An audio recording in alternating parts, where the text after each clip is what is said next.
할렐루야. 주님이 우리를 보혈로 덮어주셨습니다. 오늘도 주님께서 허락하신 그 보혈을 힘입어서 주님 앞으로 가까이 나아갑시다.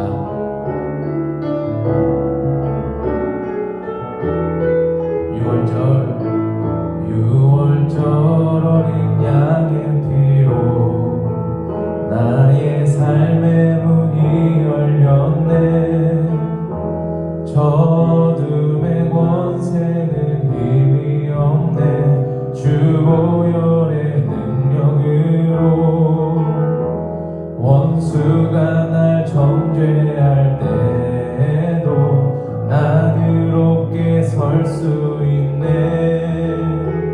난 더 이상 정죄함 없네. 난 주 보혈 아래 있네. 난 주 보혈 아래 있네. 그 피로 내 죄 사했네.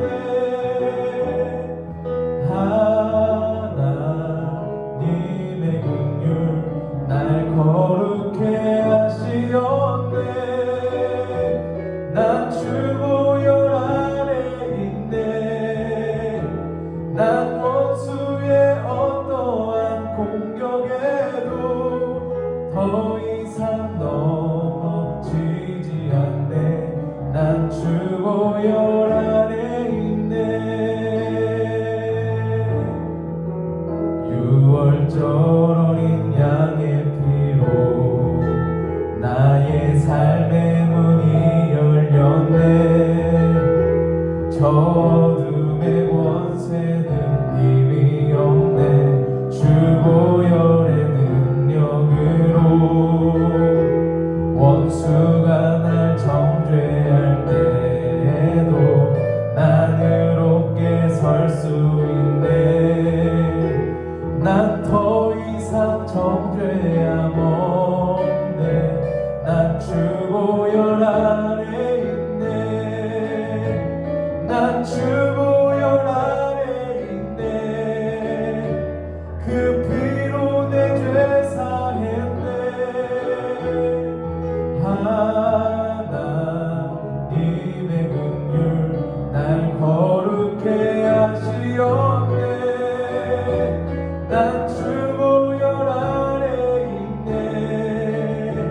난 원수의 어떠한 공격에도 더 이상 넘어지지 않네. 난 주 보혈 아래, 난 주 보혈, 난 주 보혈 아래 있네. 그 피로 내 죄 사했네. 하나님의 긍휼 날 거룩해 하시었네. 난 주 보혈 아래 있네. 난 원수의 어떠한 공격에도 더 이상 넘어지지 않네. 난 주 보혈 우리 마지막으로 난 주 보혈, 난 주 보혈 아래 있네. 그 피로 내 죄 사했네.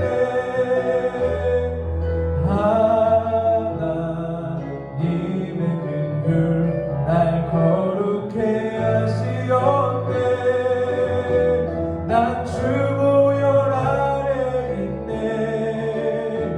난 원수의 어떠한 공격에도 더 이상 넘어지지 않네. 난 주 보혈 아래 있네. 더 이상 넘어지지 않네. 난 주 보혈 아래 더 이상 넘어지지 않네. 난 주 보혈 아래 있네. 할렐루야. 우리를 보혈로 덮어주신 주님께 박수로 찬양하겠습니다.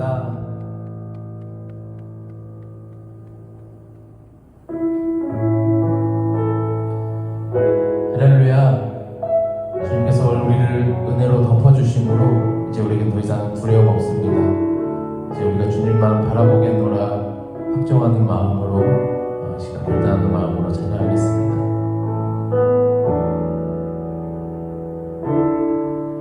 모든 상황 속에서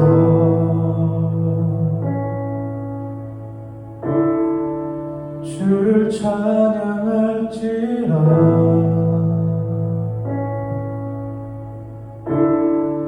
주는 너의 큰 상급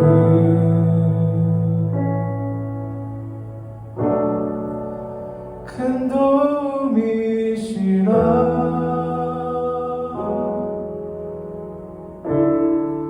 주의 얼굴 구할 때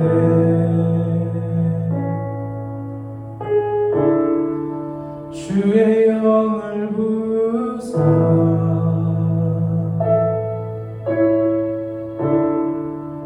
크신 사랑 안에서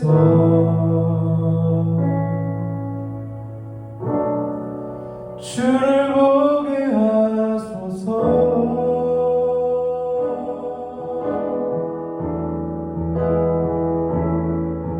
내 영혼이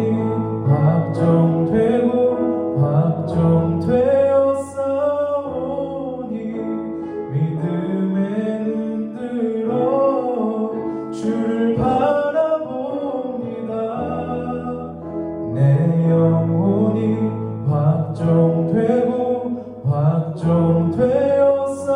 확정되었사오니 믿음의 눈들어 주를 바라봅니다.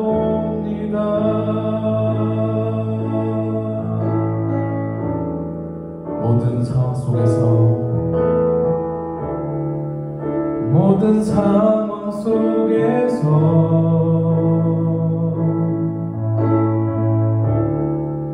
주를 찬양할지라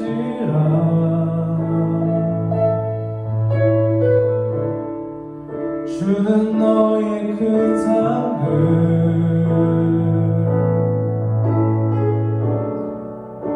큰 도움이시라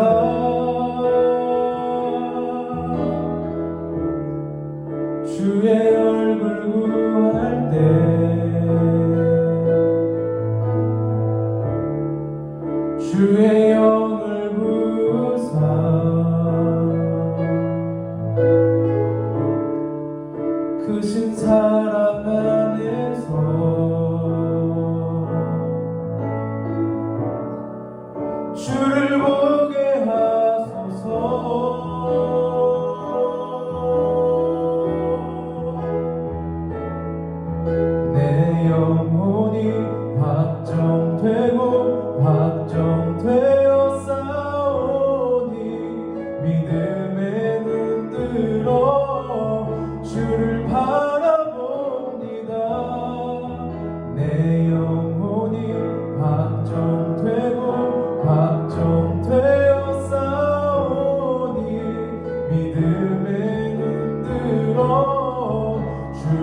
되었사오니 믿음의 눈 들어 주를 바라봅니다.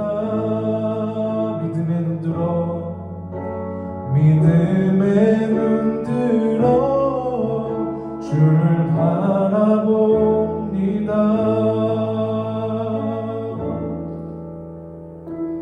이 시간 함께 기도로 나아가시겠습니다. 기도하실 때 내 주님, 나에게 어떠한 상황들이 있다 할지라도, 나에게 어떠한 순간들이 찾아온다 할지라도 이 시간 나의 마음과 생각이 주님만을 바라보기로 확정하고 결단합니다. 하나님, 세상 속에서 그렇게 많은 소리들과 많은 보이는 것들 가운데 우리의 마음을 빼앗기지 않게 하시고 오직 우리의 구원자 되시고 오늘도 우리를 덮어주신 주님만을 붙들고 바라보게 하여 주옵소서. 주님만 우리의 산성이시고 주님만 우리의 방패이시고 주님만 우리의 구원자 되시오니 하나님, 우리가 주님만을 의지하고 붙들고 힘으로 여기며 살아갈 수 있도록 주님 인도해 주세요. 우리 이 마음으로 결단하는 마음 가지고 또 간구하는 마음 가지고 함께 주님 앞으로 기도하며 나가시겠습니다. 기도합시다. 내 주님, 이 시간 간절히 구하는 것은 나의 마음과 생각이 온전히 주님만을 바라보게 하여 주옵소서. 하나님, 세상에 우리의 시선을 빼앗고 우리의 마음을 빼앗고 흔드는 것들 너무나 많지만 하나님, 그곳에서 흔들리지 아니하게 하시고 여전히 우리를 당신의 강한 팔로 붙드시고 계시는 주님을 기억함으로 말미암아 흔들리지 않고 주님 한 분만 바라볼 수 있는 믿음을 허락하여 주옵소서. 이 시간 우리가 우리 마음 가운데 결단하는 마음, 확정하는 마음을 허락하여 주셔서 그렇게 주님 한 분만, 주님 한 분만, 주님 한 분만 바라보게 하여 주옵소서. 오 성령님, 우리 기도하는 각 사람들 가운데 우리 찾아가 주셔서 하나님, 우리의 육의 눈이 아니라 주님 허락하신 그 믿음의 눈으로, 그 영의 눈으로 주님 한 분만 바라보게 하여 주옵소서. 바라볼 때 기다렸다는 듯이 주님 우리를 위로하실 것이고 여전히 우리와 함께 하신다는 사실을 깨닫게 하실 것이니 하나님, 그 마음, 그 소망하는 마음으로 주님 한 분만 바라보며 찾으며 살아가게 하여 주옵소서. 그렇게 해서 주님을 기대합니다.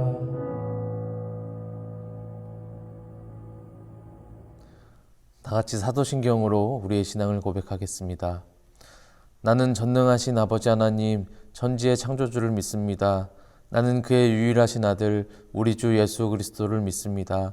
그는 성령으로 잉태되어 동정녀 마리아에게서 나시고 본디오 빌라도에게 고난을 받아 십자가에 못 박혀 죽으시고 장사된 지 사흘 만에 죽은 자 가운데서 다시 살아나셨으며 하늘에 오르시어 전능하신 아버지 하나님 우편에 앉아 계시다가 거기로부터 살아있는 자와 죽은 자를 심판하러 오십니다.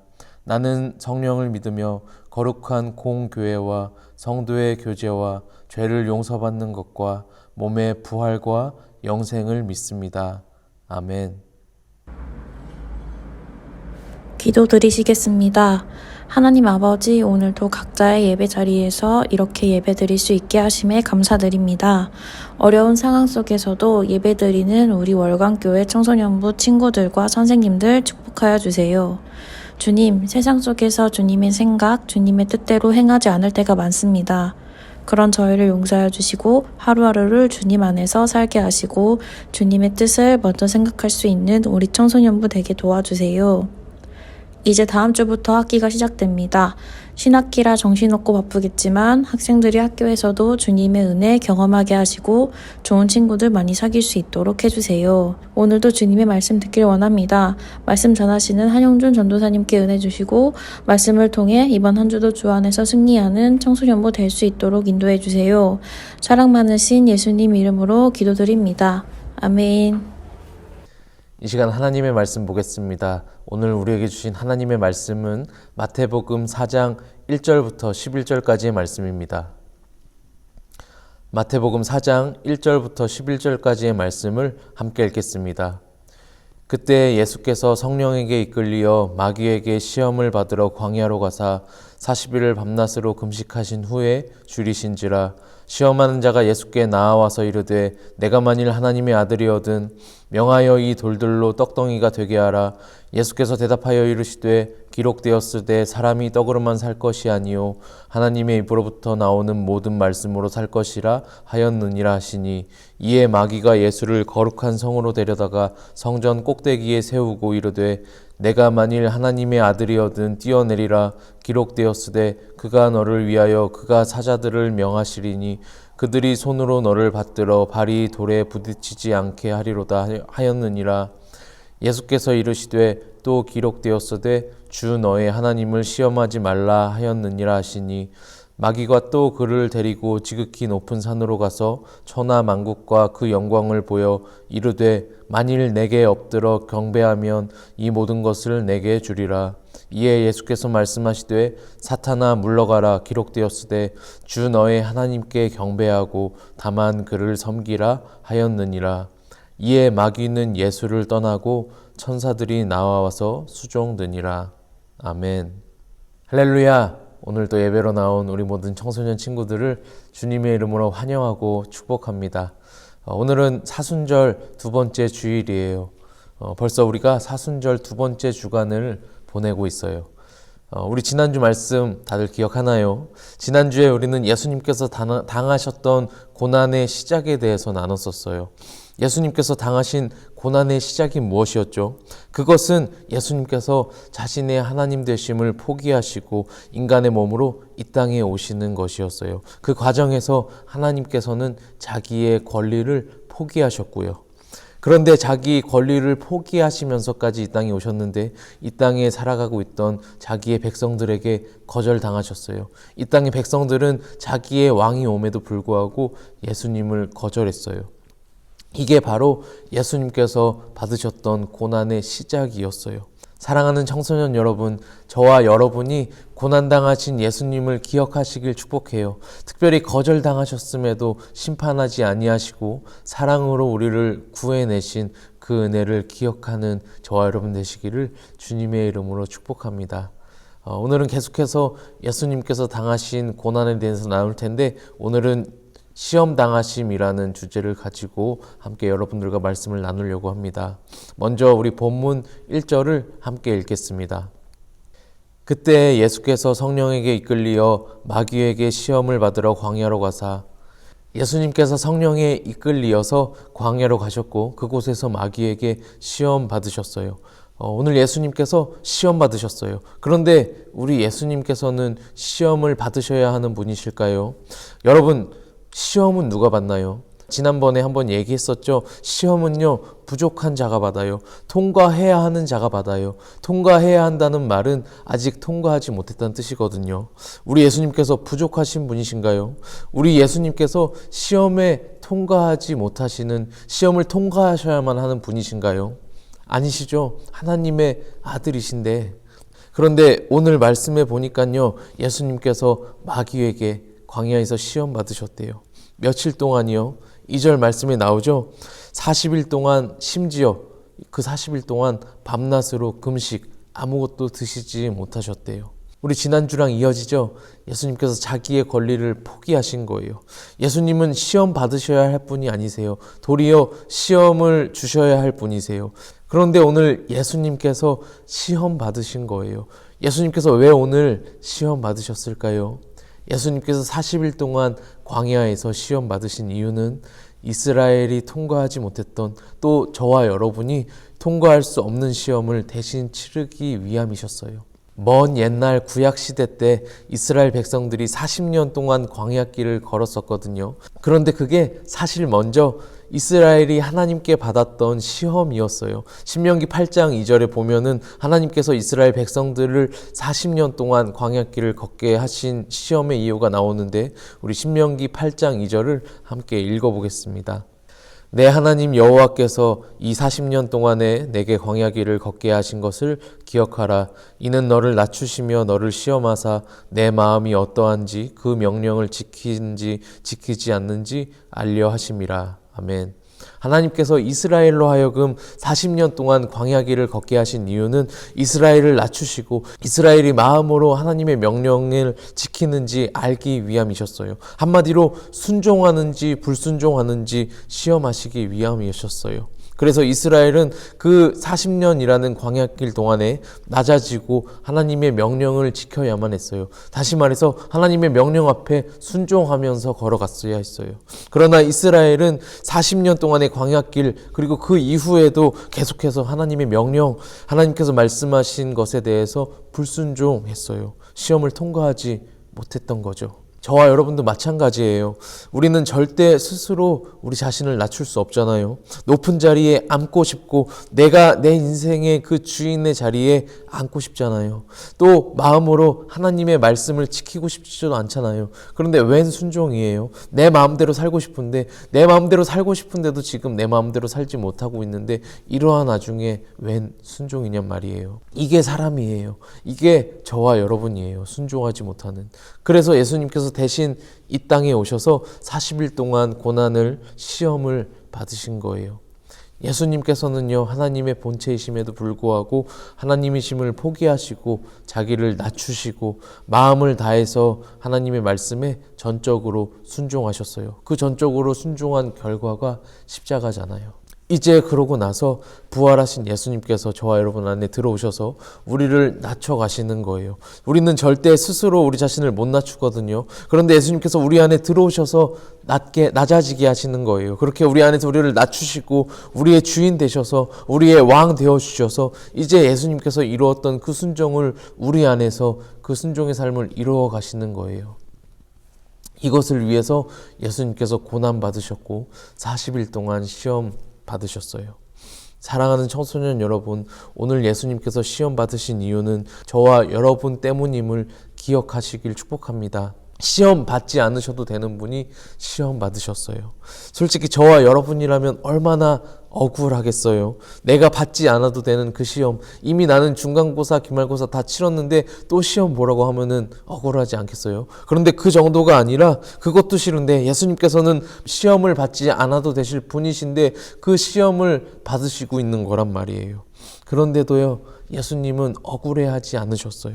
묵묵히 순종하심으로 그 시험을 받아내셨어요. 예수님의 이 은혜를 기억하시기를 축복합니다. 이제 그러면서 뒤이어서 예수님께서 마귀로부터 받으신 3가지의 시험이 나와요. 오늘 이 시험을 받아내신 예수님을 통해서 하나님의 자녀는 누구인지, 하나님을 믿는 사람은 어떻게 살아가야 되는지에 대해서 함께 나눠보도록 하겠습니다. 우리 오늘 본문 3절과 4절의 말씀을 함께 읽겠습니다. 시험하는 자가 예수께 나아와서 이르되 내가 만일 하나님의 아들이거든 명하여 이 돌들로 떡덩이가 되게 하라.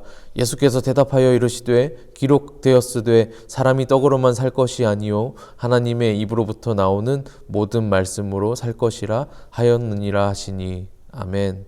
3절에 보니까 시험하는 자가 나와요. 마귀거든요. 이 시험하는 자가 예수님께 이렇게 말해요. 네가 만약 하나님의 아들이면은 이 돌들에게 말해서 떡으로 한번 만들어 봐라.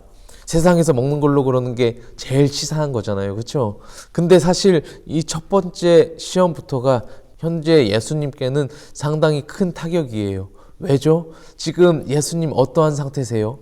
예수님 지금 광야에서 40일 동안 금식하신 상태, 아무것도 못 드신 상태예요. 그러면서 2절 끝에 보니까 줄이신지라라고 기록되어 있어요. 배고프셨대요. 예수님도 우리와 동일한 인간의 몸으로 오셨기 때문에 우리와 똑같이 배고픔을 느끼셨어요. 40일 동안 아무것도 드시지 못했는데 얼마나 배가 고프시겠었어요.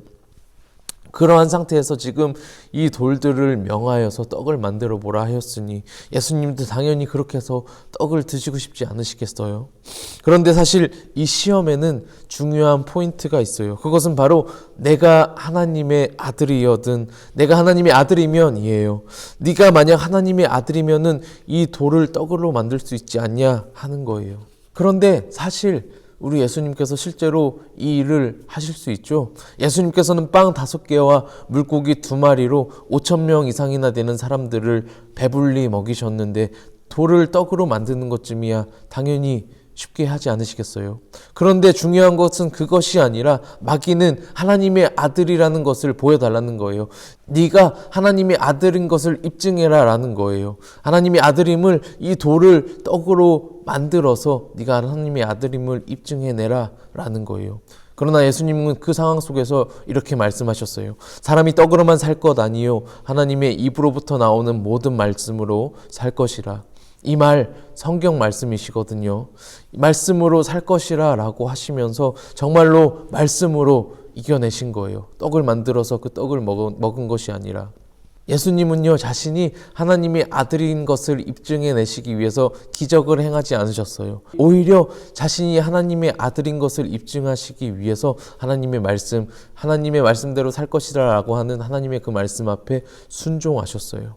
여러분, 하나님의 자녀는요 기적을 행하는 자가 아니에요. 하나님의 자녀가 된다는 것은 이제 내가 막 하나님의 이름으로 내가 원하는 일을 이루고 놀라운 일들을 이뤄나가는 것이 아니에요. 하나님의 자녀는요 하나님의 말씀에 순종하는 자예요. 그것을 통해서 하나님의 자녀임을 입증할 수 있는 거예요. 자녀만 아버지의 말씀에 순종해요. 하나님의 자녀는 아버지 되신 하나님의 말씀에 순종하고 따라가는 자예요. 그래서 먼저 예수님께서 하나님의 아들로서 그렇게 순종의 모습을 보여주신 거예요. 예수님은요 하나님의 말씀에 순종하심으로 첫 번째 시험을 이겨내셨어요. 이어서 마귀가 두 번째로 예수님을 시험하기 위해서 예수님을 거룩한 성 꼭대기로 데려갔다라고 기록하고 있어요. 여기서 거룩한 성은 예루살렘이거든요. 예루살렘 들어보셨죠? 예루살렘의 뜻이 뭐냐면은 평화의 성읍이란 뜻이에요. 그런데 그 평화의 성읍의 왕이 바로 평화의 왕이신 예수님이세요. 그런데 지금 예수님께서 본래 자신이 왕으로 있어야 할 그 성전에서 마귀에게 시험받고 있는 거예요. 얼마나 이게 말도 안 되고 우스운 일인지 조금 느껴지시나요? 왕이신데 지금 자기의 그 권리를 포기하시고 자기의 성전임에도 불구하고 자기의 성전임을 포기하시고 마귀에게 시험받고 계시는 거란 말이에요. 우리를 위해서 그렇게 자기 권리를 예수님께서 포기하신 거예요. 그렇게 마귀가 예수님을 예루살렘 성전 꼭대기에 세워두고 이렇게 말하면서 시험해요. 네가 만약 하나님의 아들이면 여기서 한번 뛰어내려봐. 말씀에 써있기를 하나님께서 자기의 사람을 위해서 천사들을 명령해서 너를 받들어 주신다 하지 않았어? 한번 뛰어내려봐. 이번에는 뛰어내려 보라는 거예요. 그런데 지금 마귀가 어떻게 시험했어요? 하나님의 말씀을 가져와서 시험했어요. 그래, 네가 하나님의 말씀으로 산다고 했지 어디 네가 좋아하는 하나님의 말씀을 가져왔다. 이 말씀대로 하면은 네가 떨어져도 하나님께서 구해주시지 않겠어? 어디 한번 떨어져봐 하고 시험하고 있는 거예요. 이 시험 가운데서 예수님께서는 다시 한번 이렇게 말씀하세요. 오늘 본문 7절인데 우리 같이 읽어보겠습니다. 예수께서 이르시되 또 기록되었으되 주 너의 하나님을 시험하지 말라 하였느니라 하시니. 아멘.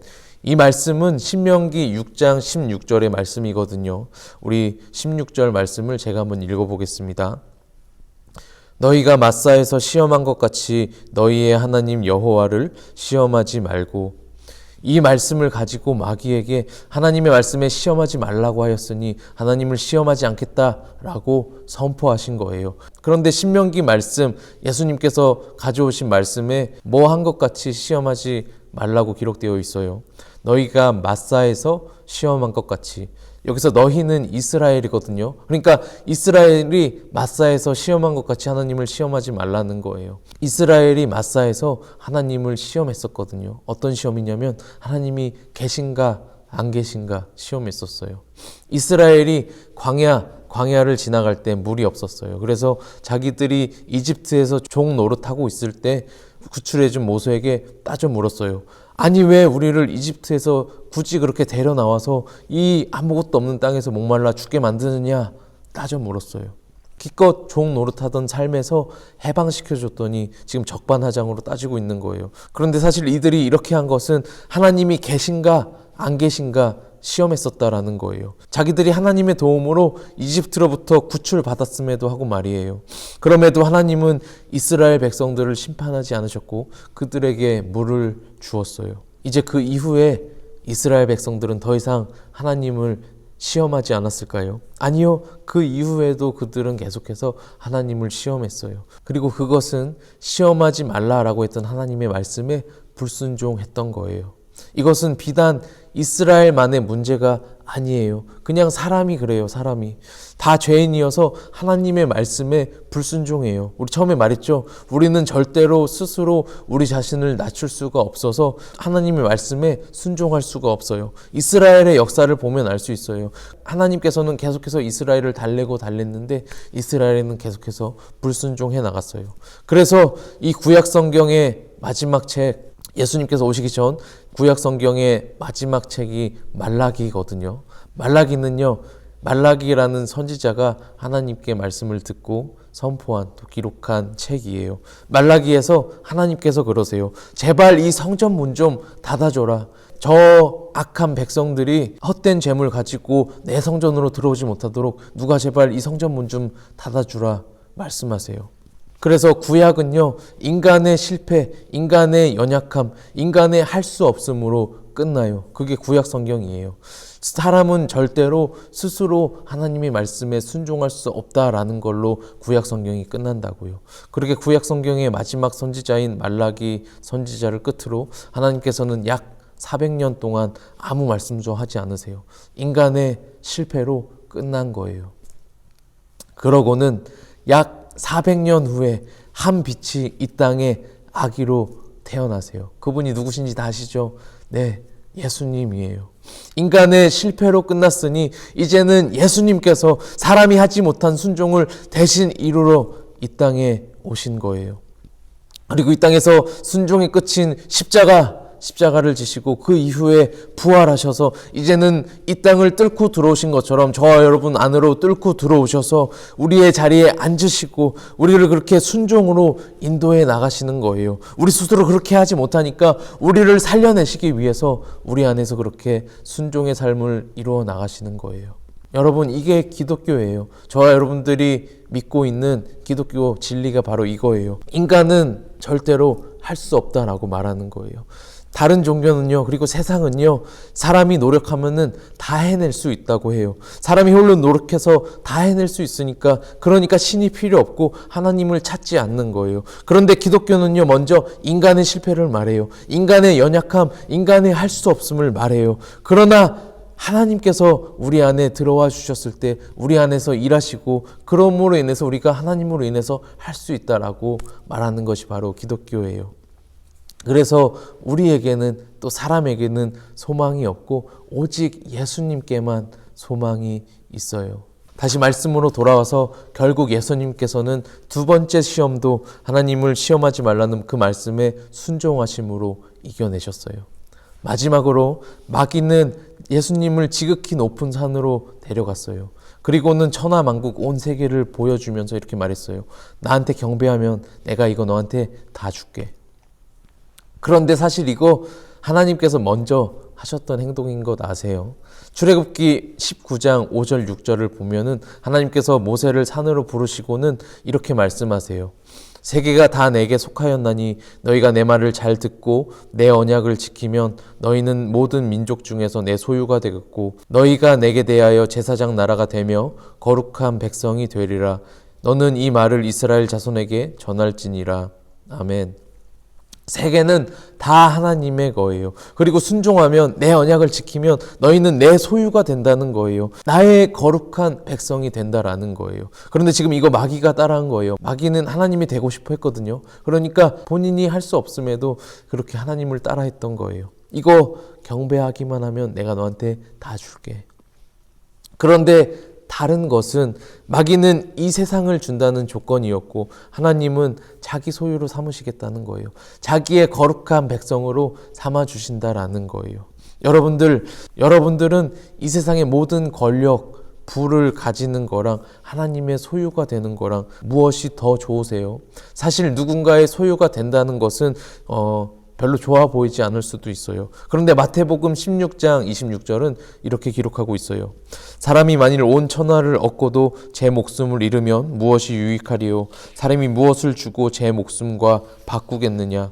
온 천하를 얻어봤자, 그 많은 부를 얻어봤자 목숨을 잃으면 죽으면 끝인 거예요. 그런데 하나님의 소유가 된다는 것은, 하나님의 백성이 된다라는 것은 하나님 나라의 백성이 된다는 것인데, 그것은 영원히 하나님 나라에서 하나님과 영원히 산다는 것이고, 또 하나님의 소유가 된다는 것은 하나님으로 말미암아 하나님 곁에 꼭 붙어 있어서 하나님께서만 줄 수 있는 그 생명을 소유하게 된다라는 거예요. 생명은 하나님께만 있잖아요.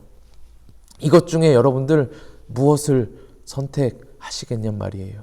결국 마귀의 이 시험, 자기에게 엎드려 경배하라는 그 시험 앞에 예수님께서는 다시 한번 순종하심으로 이겨내세요. 10절 보니까 이에 예수께서 말씀하시되 사탄아 물러가라, 기록되었으되 주 너의 하나님께 경배하고 다만 그를 섬기라 하였느니라. 그러자 11절 이에 마귀는 예수를 떠나고 천사들이 나와서 수종드니라.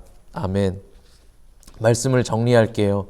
오늘 예수님께서는 시험 받으셨어요. 하나님의 시험은 말씀에 순종하는 것이었고, 예수님은 그 전적인 순종으로 그 시험을 통과하셨어요. 그런데 저와 여러분이 오늘 기억해야 할 것은, 예수님께서는 시험 받으실 필요가 없으심에도 시험 받으셨다라는 거예요. 왜요? 우리는 절대로 그 시험에 스스로 통과할 수 없는 자들, 하나님의 말씀 앞에 순종할 수 없는 자들이었기 때문이에요. 그래서 그렇게 우리를 대신해서 먼저 이 땅에서 순종을 이뤄내시고, 또 그렇게 우리 안에 침투하셔서 순종의 삶을 끌고 나가시기 위해서, 결국 그렇게 하심으로 우리를 살려내시기 위해서 예수님께서는 시험 받으셨다라는 거예요. 이것이 바로 저와 여러분들, 우리가 사순절 두 번째 주간 동안에 기억해야 할 예수님의 고난이에요. 사랑하는 청소년 여러분, 이제 또 한 주가 시작되었어요.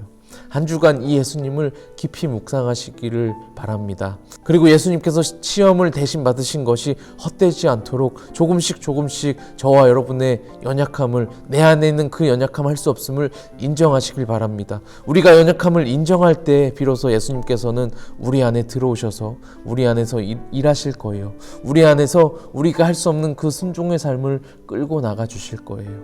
그렇게 우리의 자리를 점차 예수님께 내어드림으로 내가 할 수 없는 그 순종의 삶을 살아내어서 하나님의 귀한 자녀로 살아가는 저와 우리 청소년부 여러분들 되시기를 주님의 이름으로 축복합니다. 자녀만 아버지의 말씀에 순종할 수 있습니다. 하나님의 그 말씀 앞에 순종하는 귀한 자녀 되시기를, 그러한 사순절 두 번째 주간 보내시기를 주님의 이름으로 축복합니다.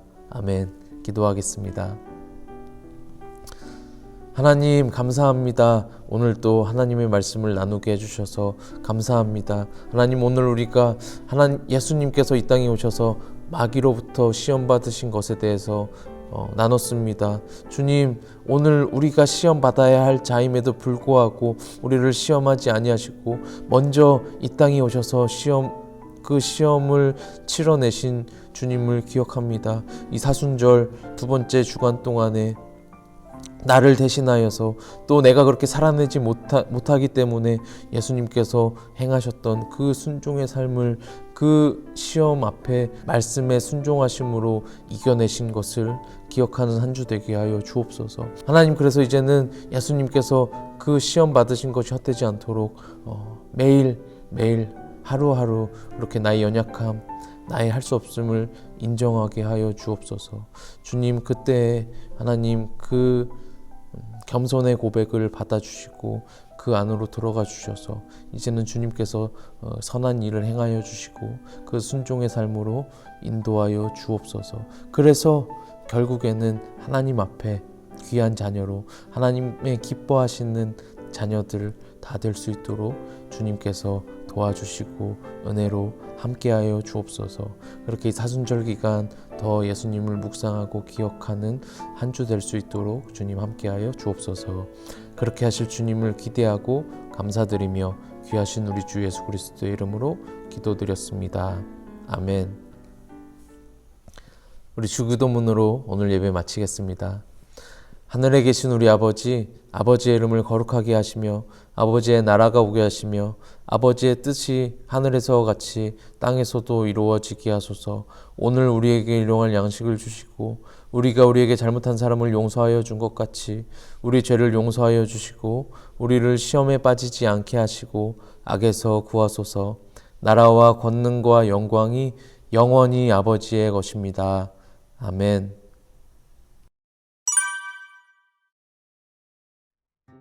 샬롬. 오늘 예배 잘 들으셨나요? 이 시간 광고 시간입니다. 오늘 광고는 4가지예요. 우리 하나씩 잘 들어보세요.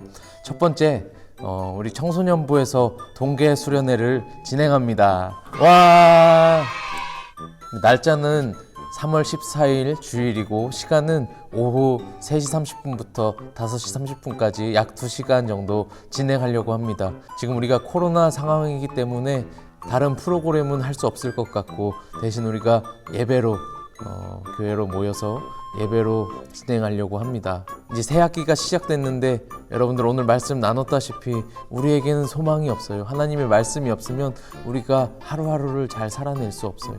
새 학기도 마찬가지예요. 그래서 우리가 함께 모여서 말씀 듣고 또 하나님 앞에 하나님만 소망이라고 한 학기 잘 보낼 수 있도록 함께 해달라고 기도하는 시간 가지려고 합니다. 한 학기 그렇게 어떻게 지내야 하는지 함께 나누는 시간 되었으면 좋겠어요. 뿐만 아니라 또 선물도 준비하고 나누는 시간 가지려고 하니까 여러분들 기대하는 마음으로 기다리시고 함께 참여하면 좋을 것 같습니다. 그래서 이어지는 두 번째 광고는 우리가 사순절 기간 동안에 누가복음 필사를 하기로 했었잖아요. 그런데 그것을 잠깐 내려놓고 이번 수련회 주제가 다니엘 세대여 일어나라 인데 우리 그래서 이제 14일 정도 남았는데 주일을 뺀 12일 동안에 이제 내일부터 토요일까지 6일, 그 다음 주 또 월요일부터 토요일까지 6일 해서 총 12일 동안에 다니엘서를 한 장씩 매일 한 장씩 읽어 나가려고 합니다. 각자 있는 곳에서 그렇게 다니엘이 총 12장으로 되어 있는데 한 장씩 읽어 나가시면서 다니엘서에서 하나님은 어떤 분이신지 어떻게 일하셨는지 또 다니엘은 하나님 앞에서 어떠한 신앙을 가지고 있었는지 묵상하면서 읽어 나가셨으면 좋겠습니다. 그래서 이 사순절 기간 동안 하나님의 말씀을 묵상하고 또 수련회를 기대하는 시간으로 보냈으면 좋겠습니다. 우리 세 번째 광고입니다. 여러분들 큐티책 다 받으셨나요? 전도사님이 집 앞까지 다 찾아가서 큐티책을 나눠드렸는데 이제 우리가 큐티 학교를 진행할 건데 진행하기에 앞서서 먼저 여러분들이 그 큐티책을 하루하루 읽어 나가 보셨으면 좋겠어요. 살짝 펴보신 친구들은 알겠지만 안에가 어렵지 않게 되어 있거든요.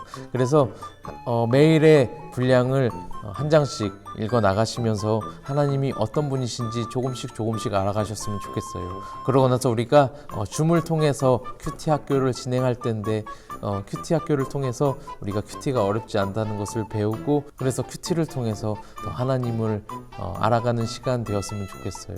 그래서 결정적으로 3월, 4월이 저와 여러분이 하나님과 더 가까워지는 시간, 하나님을 더 많이 알게 되는 시간 되었으면 좋겠습니다. 이것도 기대하는 마음으로 매일매일 한 장씩 큐티책 읽어 나가주세요. 우리 마지막 광고입니다. 그 큐티책 담겨진 봉투 안에 헌금 봉투가 들어있었을 거예요. 그쵸? 네, 여러분들 이름이 적혀있는 헌금 봉투. 우리가 이제 영상 예배 때도 그동안은 하지 못했었는데 헌금 시간을 가지려고 해요. 그런데 이것은 청소년부가 돈이 필요해서 여러분들에게 돈을 받겠다라는 건 아니에요. 우리가 입술로 하나님을 고백하면서 우리의 마음을 드리지만 뿐만 아니라 우리의 물질도 하나님께 드리면서 예배하는 거거든요.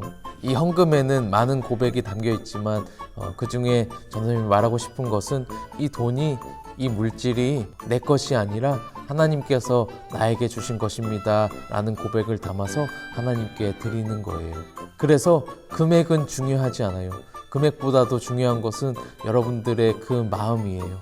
마음을 담아서 정말로 이것이 제 것이 아니라 하나님의 것입니다 라는 마음 담아서 하나님께 드릴 때 하나님께서는 금액과 상관없이 기쁘게 받으실 거예요. 그래서 이제 영상 예배 때 영상 예배를 드리시다가 옆에 있는 헌금 봉투를 준비해 두셨다가 이제 헌금 시간에 그 헌금 봉투 안에 여러분들의 헌금을 드리시는 겁니다. 그러다가 우리가 대면 예배가 되었을 때 그 기쁨의 날에 하나님 앞에 나와 헌금 드리겠습니다. 우리의 마음을 담아서.